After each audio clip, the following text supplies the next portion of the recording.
In this video, we are going to see about unit testing. This is the fundamental testing. It is the modules of the software so that we can deliver the label software finally.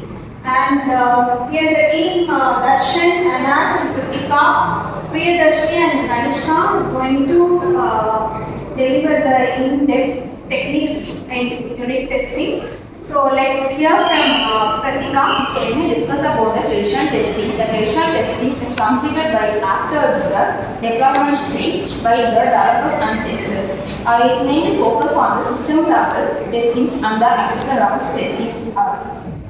It is the waterfall model and the beam model. Then unit testing. It is a smart part of code like functions or code components of the developers. It is mainly developed by the developers and testers. So she has explained the traditional things and the problems in the traditional testing and why we are going for unit testing and the importance. So she empathized why unit testing is needed.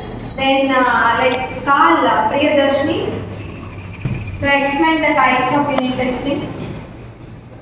So here we have mainly two types of unit testing. One is the manual unit testing and another one is the automated unit testing. So manual unit testing is nothing but the developers develop their own program and they will be giving different kinds of input to check whether their output is given correctly or produced correctly, and it is to check the errors in the code. So this is usually done by using the print statements and debugging tools are also used to check the errors in the code. Here the advantages, it is a very simple system and it's not complex, but the disadvantages as the developer has to enter the manually all those test cases, so it takes a lots and lots of time to implement the code. So the next thing is automated unit testing. So here we don't need any person. So the computer will be compiling the codes, and the computer itself will be giving all those predefined test cases, and it will be checking for the errors. So here the advantage is it is faster, and here we don't need any manual dependencies.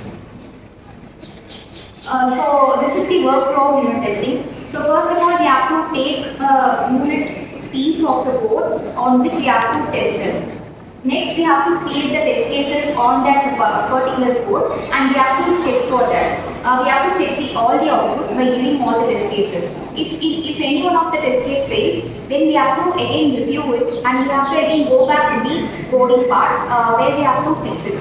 Next, we have to do the same for all parts of the code, and finally we will be executing all the test cases, and if it's finally done, then that is the final output. So great explanation by Priyadarshini. So how the workflow carried in unit testing. So from test cases to execution. So now I'm going to explain about how developers use these unit tests to implement their programs in the software. So first, the developers will be developing the program, and they will be also writing the code for the test cases, and they will be applying the test cases to the code, and if every test case passes, then they will be moving on to uploading it to the Git repository. So in that Git repository, we will be having the main code. Along with that, we will be also having the test codes, which is useful for the test cases. So while uploading to the GitHub, the CA server automatically runs all the test cases on the code to check whether the code is perfectly fine or not. If it is not, then the developers will receive a warning about this, and they will be again working on that program to fix the bug. So this thing continuously happens, and then after that they will be having the final code. So a great explanation given by Priyadarshini on how unit test is carried from creating test cases to the execution, and with the example of GitHub and Amazon Web Service. So thank you. So next, let's hear from Darshan. Okay, now I am going to explain about the benefits of unit testing. So I will see what they want. Early detection of issues. Mostly the code will be, the whole code of the project will be more like pages. You can check it is more than 200 lines of codes or 2000 lines of codes.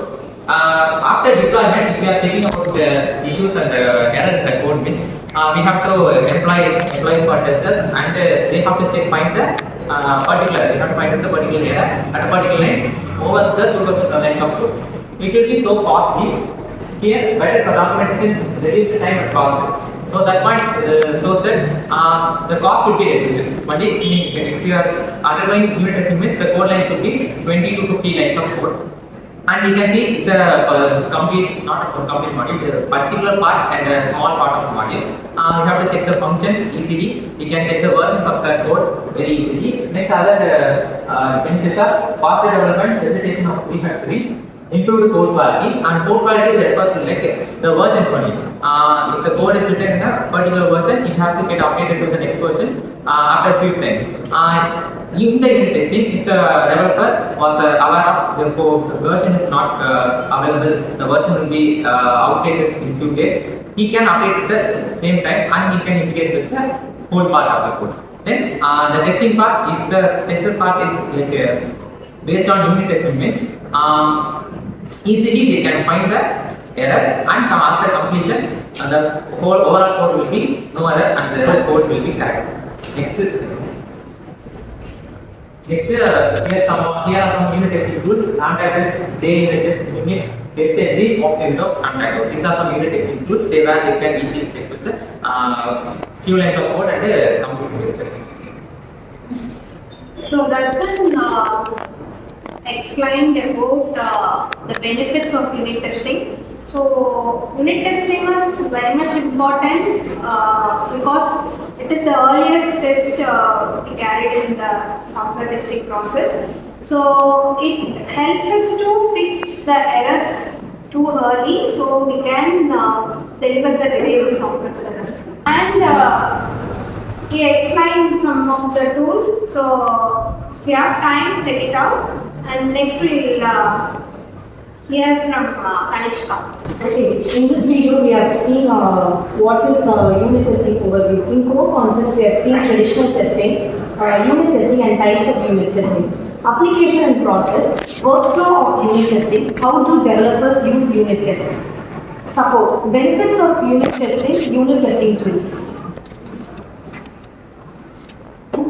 So these are all the topics we have discussed so far. So from empathizing why test is needed to how it benefits to the end. So let's start from empathizing. So why testing is needed to what is the benefits of this testing to the current scenarios and current projects. So thank you.